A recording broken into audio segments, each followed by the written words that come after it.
I can assure you this is one of the greatest honors that I have ever had to introduce this morning speaker. I have known him for 17 years and have loved him from the beginning. He has, my God, I don't know, I guess everybody in Texas and all over the United States is his friend, and why he asked me, I don't know. But when Burr called and asked me, I was just flabbergasted, and I have been looking forward to this for such a long time. And even with his great number of years of sobriety, he's still out there helping the sick, suffering alcoholic, and sharing his strength, hope, and love with those of us who are still recovering from the illness of alcoholism. I'm not going to take up any more of his time because he needs all time he can get. And he said he'd break my neck if I did. So without any more from me, it is with the greatest of pleasure that I present you with Carl W. from Houston.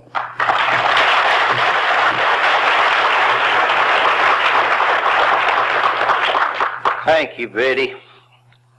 You know, I'm not too sure about this Fort Worth bunch. They invited me to speak up here quite some time ago, and they told me who the chairman was going to be, and eventually they wrote me a letter and said they couldn't get a chairman. Did I have anybody that I thought might serve? And I thought of the people that I know around the country, and I figured that, well, I narrowed it down to 2 and the other one's sick, so I asked them to call Betty.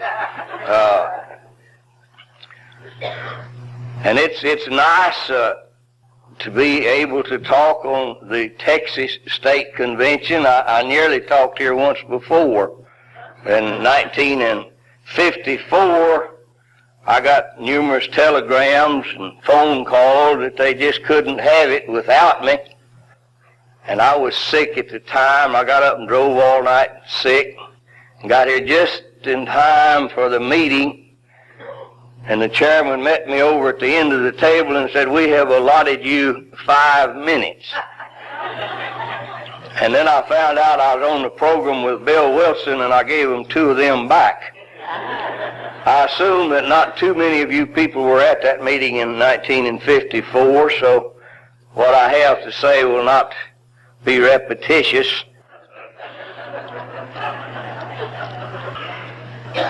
I understand that we have had quite a bit, and I heard quite a bit about the AA program last night.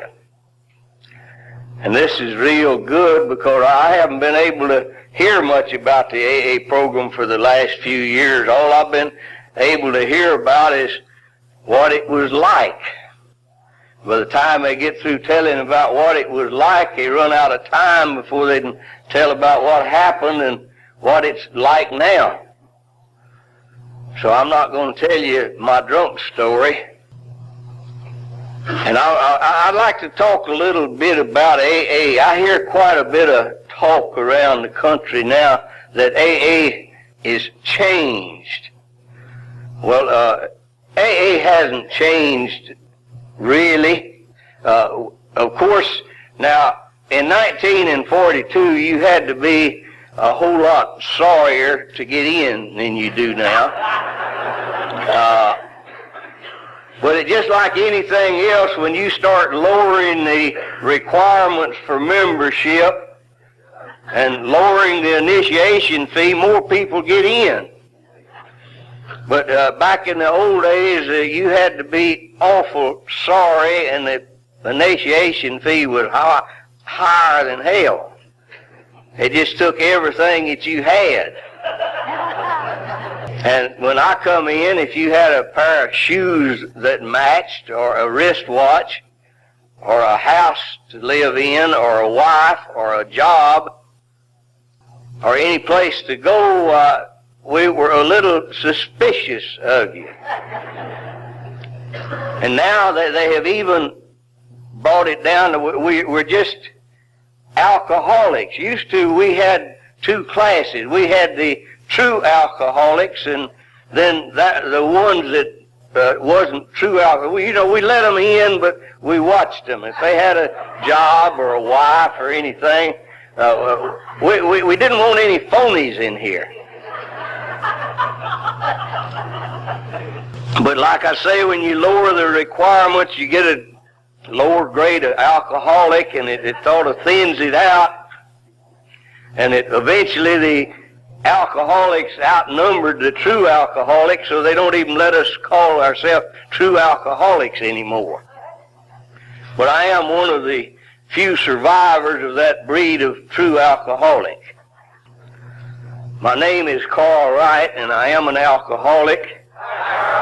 And by the grace of God and the help and fellowship of people like yourself and the help of this AA way of life, I've been sober for 32 years and 8 months and 25 days.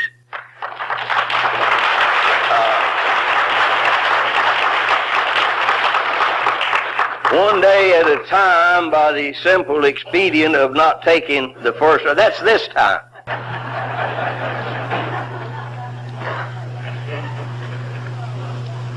And when I came into AA, you didn't just come down and say, I'm a member. You had to find a member, and they sort of examined you. And there were several qualifications, and smell was one of them. And I filled all of the requirements immediately. Now, I don't have any way of knowing, because we don't keep a record of it, but I doubt seriously if we've got very few people in here that's just 39 years old with that much sobriety. But in spite of medical testimony to the contrary, I was not too young to be an alcoholic. And I can't tell you when I took my first drink, because I don't remember. I do remember the last one. And I don't ever want to have to come back to AA. People think it's hard to come to AA, and it is. But it ain't near as hard to come to AA as it is to come back to AA. Because when I come to AA, I didn't really know what I was getting into. And actually, I don't think I was trying to get into anything. I was trying to get out of something. And I had reached that point where, I think Moon was talking last night about, all these people avoiding you. Well, when you get to the point where even the other bums won't have anything to do with you, then it's time to move. And so I was an unsuccessful bum. I was a poor alcoholic. And it's hard to stay drunk if you ain't got no money. And I was too proud to beg and scared to steal. But I managed somehow. And I came to AA, and I got the thing that I had been looking for through the bottom of a wine bottle for a lot of years. I got acceptance. Immediate acceptance.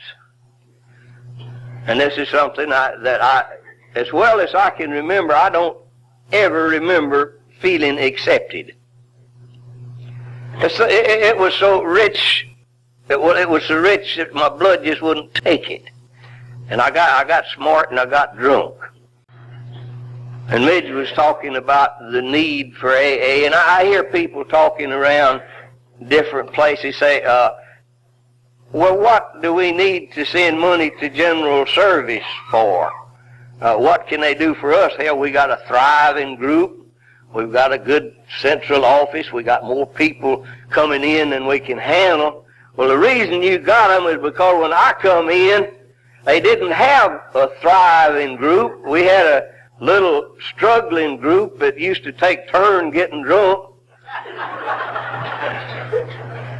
And this was literally true. I mean, well, I've been sober so long, and I took care of you on your last drunk. It's your time to take care of me. And the closest group was in Little Rock, Arkansas, so you didn't get mad and quit going to your group and visit the next group. And the only contact that we had was general service. Now, it wasn't general service then, it was the Alcoholic Foundation. I was one of the members, one of the panel that voted to change the name to General Service Foundation in 1954. And so when we had a problem, that's where we got the information about what to do about it. And of course, our queries usually run about, I mean, we write a letter, old so-and-so is doing this, write and tell him to quit. And old so-and-so, he was writing up there and telling them that I was doing so-and-so and write and tell me to quit. But out of all of this experience, we got our traditions. AA didn't just spring up overnight. When I came in, there were some, well, you know how I do. Counting alcoholics is like counting running sheep. But they estimated somewhere between 2,000 and 8,000. That's about as close as they could get. And that was in all of the world. And we didn't have anything but the big book. Now we in those days, we were just like alcoholics now. And I was listening, I made a tape for Bill the other night on the history of the big book. And it was about from way back before the big book was written. And every one of those drunks in those days had a notion that if they could get a lot of money and open a lot of drunk tanks, that they could sober up the world. And I came in 1942, and in just a few months I began to worry about what I was going to do with my spare time when I got all of the alcoholics in Houston sober and wouldn't have any 12-stepping to do. And about that time, 6 or 8 of them would get drunk, and then I'd wonder about what I was going to do when everybody got drunk and left me in AA all by myself. And neither one of those things happened, but I was so good at it, I used to wonder, you know, why couldn't somebody just subsidize me, and instead of going out there and wrestling that iron for a living, that somebody just pay me money to go out and sober up drunks. And I bet you every damn one of you has had a thought something like that when you come in here. If you didn't, you're just a little abnormal. I don't know how much. But I worked with alcoholics for over 32 years, and they all get that idea that they've got all of the answers. The difference is that now we got people that'll put up this money, and we've got a lot of places that you can go besides AA. I'm glad that they didn't have any places like that when I come in. I'd have sobered myself up to death, because I'd have gone to every one of them as many times as they'd let me to keep from going to AA. Now, I'm not talking about the people that's working for established agencies like Council for Education or Doris up there at Austin, places like, I'm talking about these people that come into AA, they're unsuccessful shoe salesmen, we'll say. And they come in here, and pretty soon they get real smart, and then they go to school, and then they start a class on how to talk to alcoholics, and the government furnishes them money to do it. And they wasting their money. You know, the best way to educate an alcoholic counselor is just give him all the muscatel he can handle for as long as he can handle it, and when he gets through, he's the best counselor in the world. He knows more about talking to alcoholics than any school will ever be able to teach anybody. And I get sort of chapped every once in a while. Somebody will call me up and say, well, so-and-so has offered me this job in such and such an agency to get out and counsel these. Well, I think they got degrees in this thing now where you can get BS's in it. And I was raised on a farm. I know what BS is.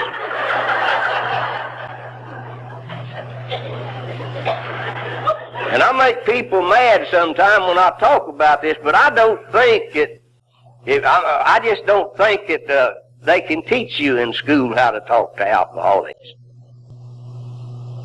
And these people will ask me if I want to endorse this thing, and I say, well, now you show me one that this thing has sobered up. Just one. I just want to see one that you have sobered up without using the principles of the AA program, and I'll endorse it, because I'm in favor of getting alcoholics sober. But I haven't seen that one yet. And they always hasten to add, well, I've got 100 or 150 or so of them out there that staying sober, but they go into AA on the nights that they ain't going to this thing where they teach it. And the ones that ain't going to AA ain't staying sober.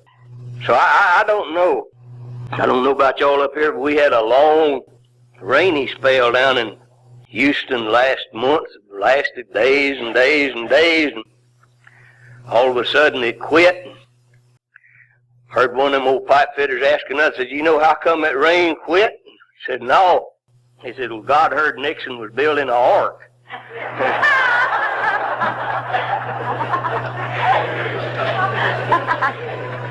I don't think that any amount of education, and if you don't believe me, you go to some psychiatrist that's an alcoholic that's staying sober and ask him where he got it. And he'll tell you he got it in AA. Now we've got a program that it really doesn't need defending. It doesn't need anything except explaining.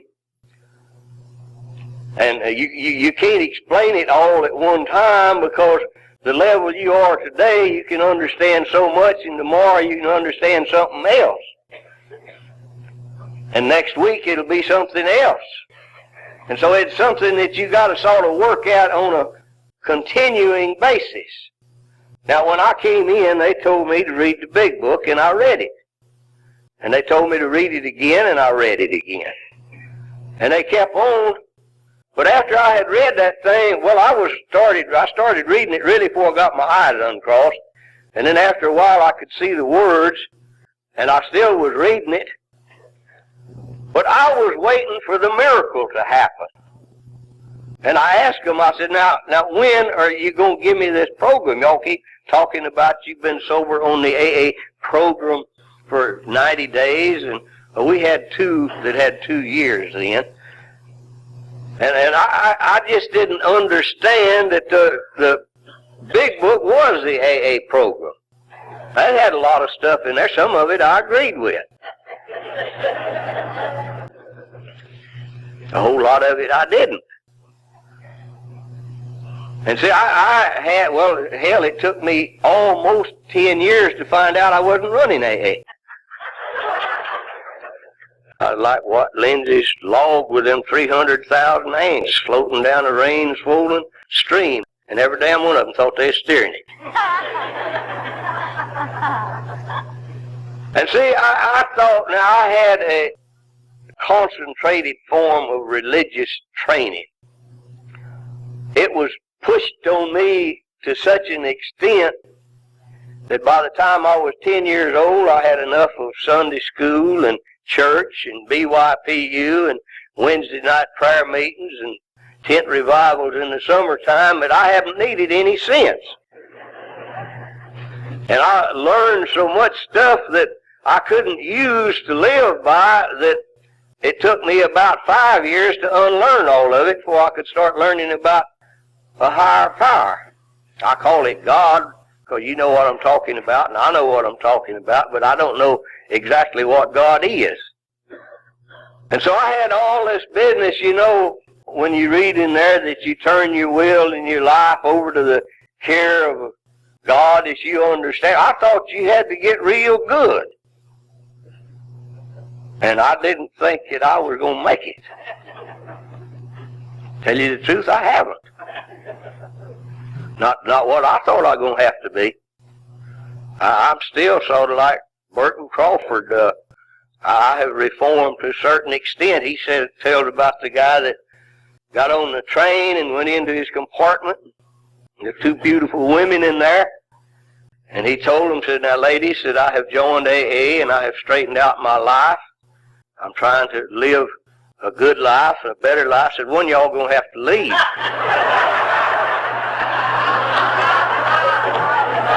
And that's about where I got up to now.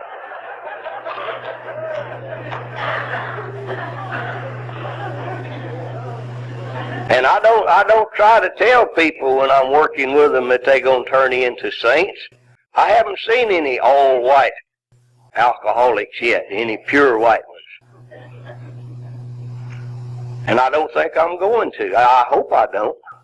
And I sure hope I don't get that way, because if I was to get perfect, I wouldn't want to associate with y'all. And I'd get lonesome. And I'd get back where I was, and then I'd have to get drunk and go through it all again, and I don't believe I could make it. I'm just glad that I don't have to start over and make it again. We were talking about that on the way up here yesterday. I don't want to be back where I was 40 years ago and have to do it. I don't believe I could make it. It was too rough the first time. And so when you come in here and you read those steps and you don't know what they mean, but you don't have to. All you got to know today is enough to stay sober today. And you can read that second and third chapter and you can find out that you're an alcoholic. And once you know that, now see, this was a problem. I knew in 1941 in January, I knew I was an alcoholic. And I knew that if I went to AA, I would quit drinking. And more important, it was a place that I could go when I had run out of them. But that one thing that if I went to AA, I had to quit drinking was more than I could stomach. I couldn't go. And so I dodged them for a year and a half. It was rough. And finally, I reached the point that we all have to reach it. I didn't care how rough AA was. I couldn't stand what I had anymore.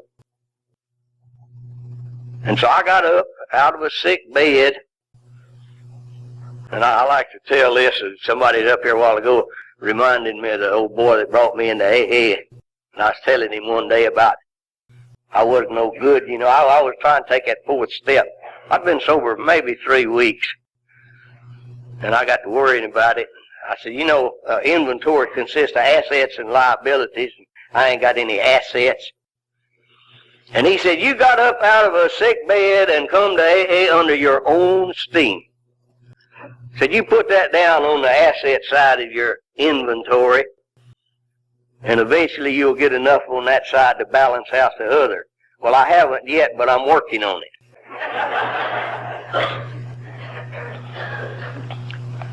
But it's these little things that let you stay sober today that makes it possible for you to get 32 years. And another thing that bothered, Moon was talking last night about that time, you know, that he almost got drunk and something come up and interfered with it. Well, see, when I come back off of my slip, I reached that point where I was willing to go to any lengths. And I didn't know how long them lengths was going to be, or I don't think I would have been willing, but at the time I was willing. And they told me that I could be sober and be happy, and I didn't believe that, but I reached the point where I was going to be sober and be unhappy. I didn't succeed, but that's what I come back with the intention of doing.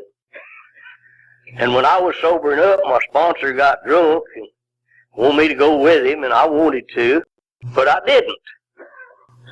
Now, I don't take any credit. You know, y'all applauded when I told you how long I've been sober. I get just about as much credit for being sober as you do for breathing, because it keeps me alive. And that's what y'all breathe for. But somewhere or other, the strength was there. I didn't get drunk that day. And I came back, and you know, an alcoholic is a self. I wasn't worried about him out there drunk. I was worried about me in here in AA with not having anybody to tell me how to stay sober. And so I tried to listen to everybody, and I tried to do everything that they told me. Not very successfully, but I stayed so busy I didn't have time to get drunk. You don't learn anything that way, but you get busy, you haven't got time to get drunk. And finally, I got Esther for a sponsor. So sort of by process of elimination. She managed to stay sober continually. And you know, most alcoholics, they come in here, and just at first, God gives them what we call that honeymoon stage or that pink cloud. And after a while, we wake up to the fact that we're sober. And now this should be the time that we feel like the miracle has happened, but we don't. I said, my God, what am I doing here? And everything goes wrong. Of course, now, I didn't have a whole lot to go wrong. I didn't have a wife or a home or, well, I had a job. I didn't owe any money because nobody would give me credit. And I didn't know about, I had never had much money to spend, so I wasn't accustomed to spending a lot of money. So I don't really know what went wrong that day. But anyway, I come in and I told Esther about it. And I just don't know what I've done wrong, but I just can't make it. And she said, well, I said, that's all right. I believe if I was in your shape, I'd get drunk too. Now, boy, you talk about glory. Oh, this was just what I wanted to hear. And then she said, but, said, you made a contract this morning that you wasn't going to drink today, didn't you? And I said, yes. Said, well, you have to wait till tomorrow to get drunk. And I said, well, that's fair enough. And she said, in the morning when you wake up, just don't make your contract and go on and get drunk. Well, now this was just exactly what I wanted to hear. So I was scared to get drunk on my own, but my sponsor was going to let me get drunk. And it was so, I felt so good about it. I went to bed and I slept like a baby for the first night in a week. I woke up the next morning feeling good, and I went to work, and I got out about 10 o'clock. I happened to think, well, hell, I wasn't supposed to make a contract. Now I'm going to get drunk. And then I couldn't remember what it was that was wrong. And then when I told Esther about it that night, she said, all right. Said, now you have come into AA, and you have sobered up, and you have reached that point where under ordinary circumstances you would get drunk. And you have found out that you don't have to get drunk.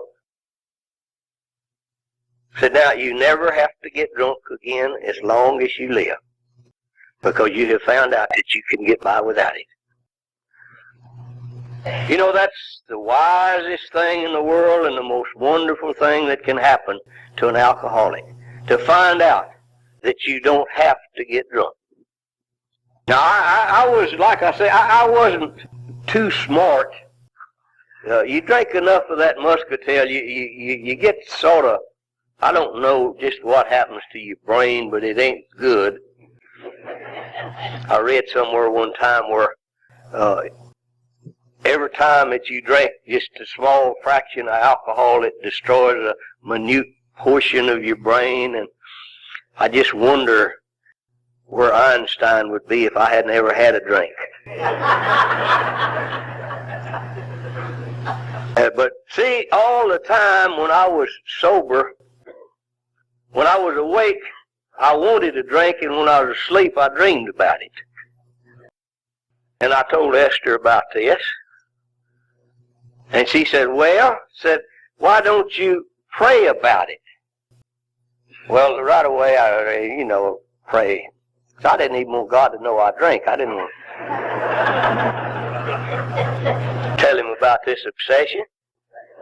And then she put the clincher. She said, it don't cost anything and it might work. And you can get an alcoholic to do anything if it don't cost him anything. And I did. Now, I don't know when this obsession was lifted. And one day I found out it was gone. And I felt, I don't know, I felt like I was full of feathers or something. Well, I was walking that high off the ground. And I have never, since that time, had an obsession to take a drink. I have had a desire. I hear people get up and say, that after such and such a time they haven't found it necessary to take a drink. I can't say. There's been several times in my career where it's been necessary to take a drink, but I didn't have to do it because I found a way not to. You take a guy with my intelligence that goes into business and makes a lot of money and then goes bankrupt, and creditors hounding him and the phone ringing and you don't dare answer. So this is necessary to take a drink.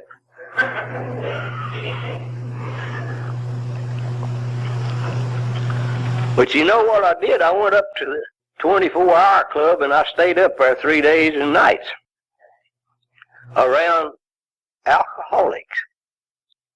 Most of them were sober. Some of them weren't. And this has been my answer for 32 years and 8 months, 25 days. And people talk about, we were talking, some of us before me, about running these study groups, you know, and teaching people things. Hell, you don't teach them. You learn more from new people than you'll ever teach them. Some of the smartest things that I know about AA, I learned from people that maybe been sober a week or 2 weeks or a month. And I finally found out what the third step meant from a gal that had a week sobriety. And I had wondered about that because I had a lot of trouble with that third step. And she said, well, all that means is that you give other people the right to be wrong. And you stop and think about it. Didn't all of your problems stem from people not doing what you wanted them to? Mine did. You know, they kept me drunk 27 years. And I've stayed sober 32 in spite of them. And I don't even know who they are. I hear a lot of people say that this is a suggested program. Well, nobody ever told me it was suggested. They told me this was it.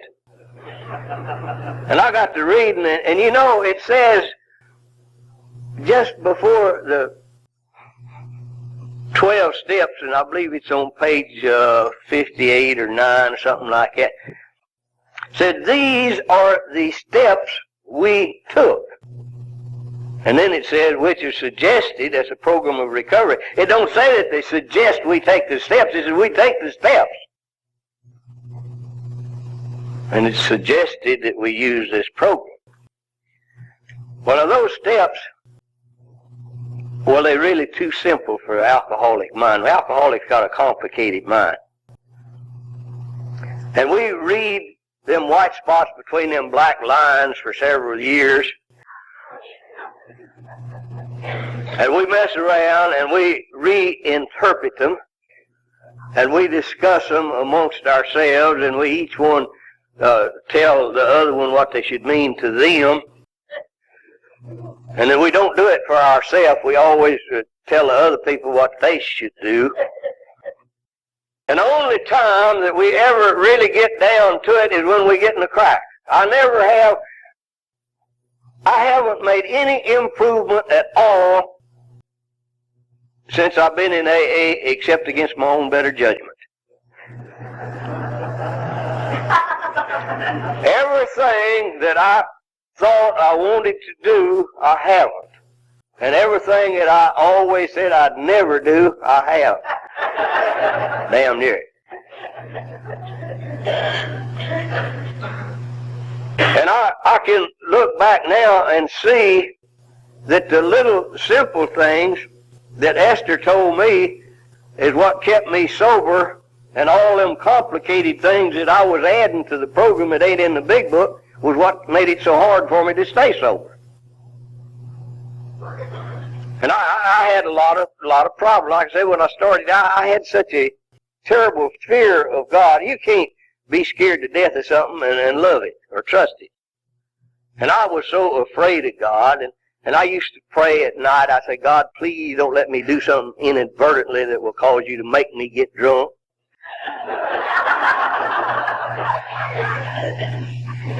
And then I come from a line of people that lived up, well, my great-grandmother was 96, and she had 8 or 10 kids, and the youngest one that died was 82.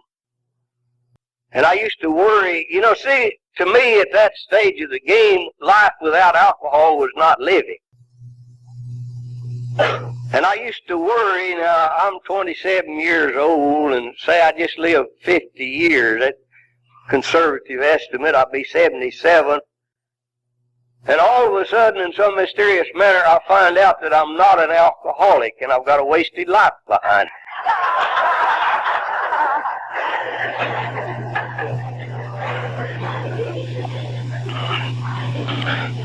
And then another one of my fantasies, I used to worry, I think Moon brought this up last night, worrying about why we're alcoholics.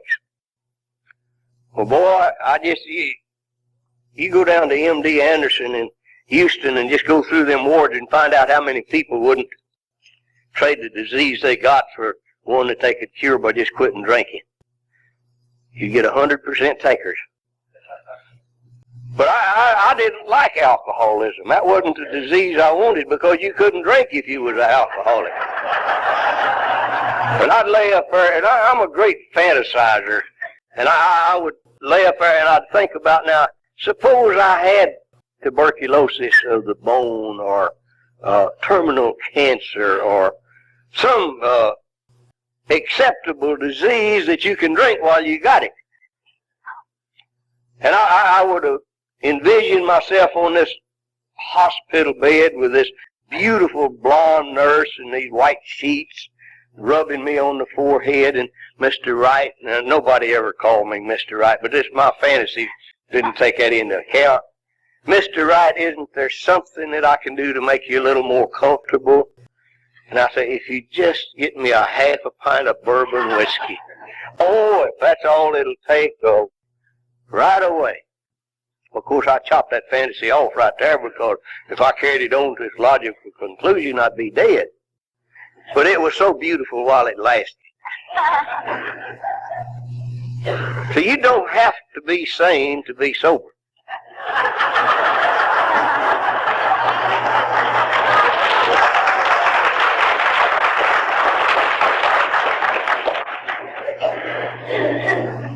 And one night, I can remember this night well. I had a southeast corner room in this old Ambassador Hotel. It was on the 5th floor, and the moon was shining bright right in the 2 windows, like that.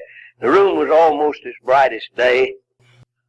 And I was laying up there just wallowing in that self-pity and thinking all of these things and thinking about this third step.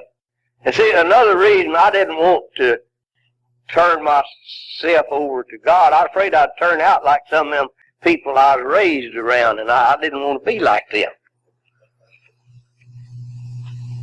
And I'm thinking about this third step and about this fantasy, and this beautiful blonde. I don't know why I should think of a beautiful blonde nurse going to get me that whiskey.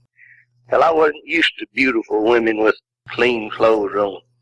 If there's anything could be said in my credit while I was drinking, I never did ruin any good women.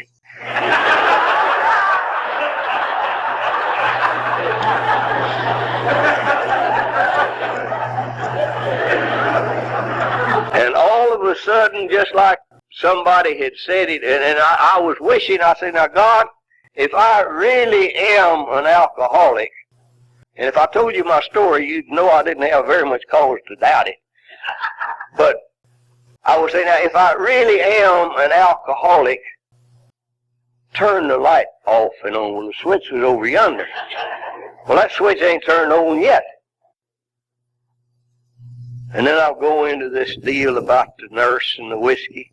And all of a sudden it hit me right full in the face, but you ain't got terminal cancer. You ain't got tuberculosis of the bone. You got alcoholism. And that's what you got to live with. And that might be when the obsession was lifted. I don't know. It was sometime after that before I knew it was gone. Well, I went on. Like I said, I didn't grow very fast in AA. And I went to the Army, and I've gone over there. They don't run the Army to suit alcoholics. to show you the kind of temperament I had. I was over in New Guinea in a combat zone, and on the captain's desk there was a field order making me a second lieutenant, and right on top of it was a general court-martial for insubordination under fire. But you know, I never did learn much very fast, but everything I learned, I had to learn it such a hard way that it sort of sticks with me. And I found out accidentally way back there, about Sam's time or a little before, that if you work a lot with new people, now I had worked a lot with new people before Sam come along, and that was in 49. But I had found out even before I went in the service that if you work a lot with new people, you stay sober. But I didn't know it. That was what was keeping me. I was doing it to get them to come down to the meeting, you know, and get up and tell what a wonderful guy their sponsor, Carl Wright, was. And it didn't take anything. All I had to do was find out somebody's name and address to go try to sober them up. And I was going with a little blonde-headed gal that looked like everybody she knew had an alcoholic husband. And I was going every night. And one of her friends, we went out there. Now, he didn't want to get sober in AA. He wanted to go to Greenwood. That was a home we had. But really, it was a place for the feeble-minded, but we never had any trouble getting alcoholics in it. And she found out that I could get him in Greenwood, so she had me out there. And every night, by the time I'd get there, he'd be passed out. And so she'd make some cake and coffee, and the three of us would sit in the bedroom was here, and the hallway and the stairs there, and the kitchen was over, and we'd sit in there and eat the coffee, or eat the cake and drink the coffee. About the fourth night, he come out there with a pistol, looked like it need wheels on to roll it. Said, "You son of a bitch," said, "you've been up here with my wife 4 nights." Said, "I've been a-watching you." Said, "I'm going to let you have it." Well, you know, I ain't got him in Greenwood yet. I haven't even been back. And I don't know of anybody in all of this time that I have sobered up. I'm not one of these people that found this thing and took it out and started sobering people up. I have talked to quite a few people who were ready to sober up and did. And I've talked to a whole lot more that weren't ready to sober up and they ain't.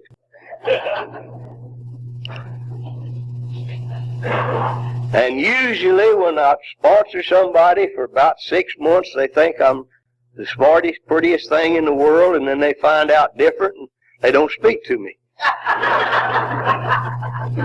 But then that don't make any difference. Because there's always another one. You never run out of drunks. They're making them faster and we can sober them up. And I know that they're going to have a feed here in a few minutes. And eating's a whole lot better, a whole lot more nourishing than listening to me. And I just want to thank people. See, I have talked at a lot of state conventions, but I never did get a chance to talk at Texas State Convention. And so when Burr called me, I was real glad. And I'm glad that y'all are here, and I'm more glad that I'm here. But you know, I come to AA because I couldn't drink, not because you can't. And if everybody in this room has got to get drunk but one, I'll give y'all 3 guesses who I want that one to be. But I guarantee you right now, none of you ever have to get drunk again if you don't want to. You don't have to do it my way. You don't have to do it Liv's way or Betty's way or Sam's way. But you got to do it some way. And you just stay sober long enough, you'll find a way that works for you. Every day you learn something. And the only time that you're going to do any growing is when you're hurting. So when you're hurt, just be grateful. But when you're not hurting, hell, you don't want to grow. You're too self-satisfied. So I thank all of you for being here, and I thank the committee for inviting me.